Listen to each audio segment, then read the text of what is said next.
लोगों को चले आदरणीय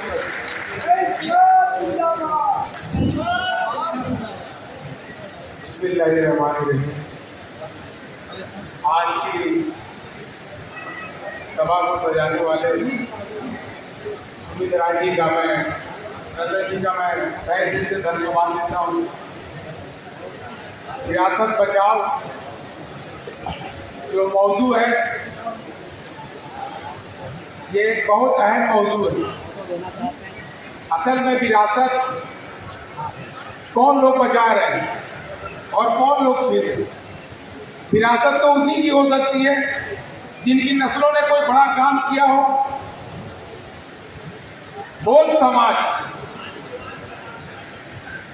भारत की धरती से निकला हुआ एक धर्म, जो दुनिया का चौथा सबसे बड़ा धर्म है, जो चौथा सबसे ज्यादा दुनिया में लोग इस धर्म को मानते हैं, वो बौद्ध धर्म। बौद्ध धर्म भारत से उत्पन्न हुआ, भारत में इसकी वो हुई, उत्पत्ति हुई, और आज भारत से निकल के पूरी दुनिया में बौद्ध धर्म फैल गया। और भारत के अंदर भारत से सटे हुए देश Sri Lanka, Burma, Bhutan, China, Nepal, south Korea, north Korea, Japan, Indonesia, Thailand, ये तमाम कुछ मुल्क ऐसे हैं जहाँ पर बहुसंख्यक आबादी में बौद्ध धर्म है। तो जो जहाँ धर्म का जन्म हुआ वहाँ पर अल्पसंख्यक में कैसे आ गए? और ये क्यों आ गया दिन के हमें धर्म बचाने के लिए आज हमें सम्मेलन करना पड़ा, आज हमें अपनी विरासत बचाने के लिए सम्मेलन करना पड़ा कि कहीं ना कहीं कुछ ताकतें जब अपने उरूज पर आई, उन लोगों ने दबाने का काम किया। उन लोगों ने आपकी विरासत और हमारी विरासत, जिस दर से आप गुजर रहे हैं उस दर से मुस्लिम समाज भी गुजर रहा है।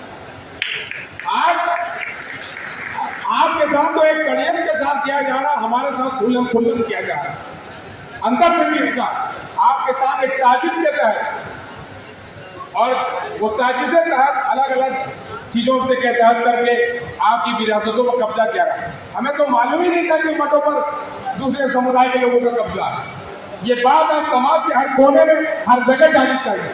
समाज के हर लोग को मालूम होना चाहिए कि अभी जितने भी वक्ता लोग न्याय का एक ही दर था। जब मस्जिद में नमाज पढ़ी जा सकती है और मुसलमानों का ये हक है, मंदिरों में सिर्फ हिंदू समाज का हक है, सिखों का, गुरुद्वारों का हक है, तो बौद्ध मठों का गैरों का हक कैसे होता? ये न्याय और न्याय ये है ही नहीं, ये न्याय संकट बात ही नहीं है, ये कबूल होने वाली बात ही नहीं है। मैं सुमित रतन जी को आश्वासन देता हूँ, और मैंने मौलाना खाइदर फिरंगी मैली साहब से रिक्वेस्ट करके बुलाया था, उनका समर्थन लिया था कि जहाँ पर भी आपका कार्यक्रम होगा, आप कल नदवे भी गए हमारे साथ, वहाँ भी तमाम मौलानों ने आपको स्वागत किया, और वहाँ यहाँ आए भी, और उन्होंने कहा भी कि जहाँ भी बौद्ध समाज को आपकी विरासत जहाँ पर मिले और जो लड़ाई आप लड़ेंगे उस लड़ाई में हम आपके साथ हैं। जय हिंद, जय। बहुत बढ़िया आदरणीय खान साहब। उपरांत चूंकि अब समय नहीं बचा है और कुछ लोग ऐसे होते हैं, हालांकि संचालन का काम बड़ा बुरा होता है, हालांकि हमसे नाराज कोई होता नहीं है, लेकिन फिर भी काठे मन में लोग बना लेते हैं कि भक्ति जी हमको बोलने का मौका नहीं दे रहे। अब मैं क्या करूं बताइए। मेरे पास लगभग 80 लोगों का बोलने का लिस्ट है। अब बताइए मैं कहाँ से समय लाऊं? तो मेरे पास कम समय है, 2-2 मिनट का समय है। आदरणीय शिक्षा विभाग के बहुत बड़े अधिकारी रहे, गोरखपुर से केसी भारती जी, जो बाबा साहब के आंदोलन के बहुत बड़े जानकार और इस आंदोलन के वाहक हैं, और बुद्धिस्ट सोसाइटी ऑफ इंडिया के साथ मेरे निवेदन पर काम कर रहे हैं।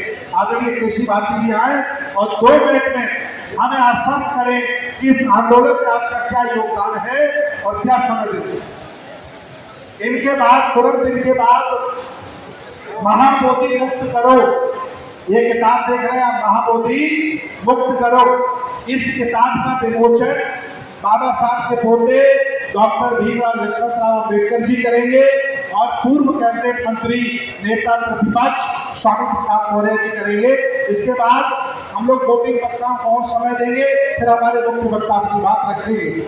और इसी श्रृंखला में मैं कहना चाहता हूँ कि जितने उपासक लोग यहाँ आए, अगर थोड़ा थोड़ा दान दे देंगे बाहर रशीद में, क्योंकि मैं अपील कर सकता हूँ आपसे, और आपके ही सहयोग से आपके ही दान से हम लोग चल रहे, काम कर रहे। अगर आप हमें सहयोग नहीं करेंगे तो हम नहीं चल पाएंगे। अभी बौद्ध भिक्षु लोगों को विदाई करना है, इनको बहुत सारा दान हमें देना है, क्योंकि कोई कहीं से आया, कोई कहीं से आया। इसलिए थोड़ा थोड़ा सब लोग दान देते रहे ताकि ये कारवा हमारा चलता रहे, ये व्यवस्था चलती रहे। आदरणीय भारती साहब, सम्मानित मंच, आज इस सभागार में उपस्थित डॉक्टर भीमराव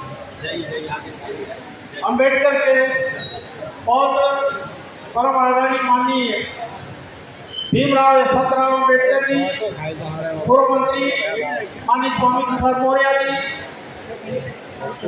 और अंतर्राष्ट्रीय महासचिव बीएसआई श्री प्रवीण निखाड़े, सभी सम्मानित मंच के वरिष्ठ साथियों, क्रांतिकारी साथियों, भिक्षु संघ को मैं बंधन करता हूं, मीडिया बंधुओं और सोशल मीडिया के बंधुओं और प्रशासन के लोगों, आज बड़ी विषम स्थिति उत्पन्न हुई है। पूरे देश में महामोदी महाविरासत बचाओ अभियान आंदोलन जो चलाया जा रहा है, वो हमारे बुद्धिस्ट सोसाइटी ऑफ इंडिया के नेतृत्व में पूरे भारतवर्ष में ये नेतृत्व करता हमारे आदरणीय भीमराव यशवंतराव जी कर रहे हैं और उनके साथ हम लोग कदम से कदम मिला करके चल रहे हैं। साथियों, मैं कहना चाहूंगा कि महामोदी महाविरासत का आंदोलन आज से नहीं, लगभग 135 वर्षों से चल रहा है और आज भी वहां पर ब्राह्मण महंतों का कब्जा है। वहां के बीएमजी एक्ट के अंतर्गत ये व्यवस्था की गई है कि इसमें 4 बुद्धिस्ट होंगे और 4 हिंदू होंगे। हिंदू में महंत जो होगा वो हिंदू होगा और वहां का जिलाधिकारी होगा वो पदेन वहां का अध्यक्ष होगा, जो कि वहां पर उतनी बहुलता से वो लोग काम कर रहे हैं और वहां पर उन्होंने कब्जा किया हुआ है। आपको मैं बता दूं कि 1893 में जब अनागरिक दंपति आए, उन्होंने देखा, वहां की स्थिति देखी कि वहां पर हिंदुओं ने कब्जा किया हुआ है, तो उन्होंने वहां पर आंदोलन चलाया और आंदोलन चलाने के बाद ये व्यवस्था दी गई। मैं आपको बताना चाहता हूं कि उसके बाद भगत सुरसई ने 2012 में माननीय सुप्रीम कोर्ट में एक रिट फाइल की, जिसमें कभी भी कोई भी सुनवाई नहीं की गई। मैं आपको बताना चाहता हूं कि उस केस की सुनवाई बहुत जल्दी होने वाली है। उस केस के अंदर जो हमारे जज हैं, उसमें दीपांकर दत्ता जी और जय प्रसन्ना बी वराले द्वारा 12 वर्ष की देरी होने पर उन्होंने सरकारी वकीलों को बड़ी फटकार लगाई कि तुम लोगों ने इतना क्यों विलंब किया। उसकी सुनवाई 29 जुलाई को होनी है और इसका हमको इंतजार करने की जरूरत है, क्योंकि अनागरिक हड़ताल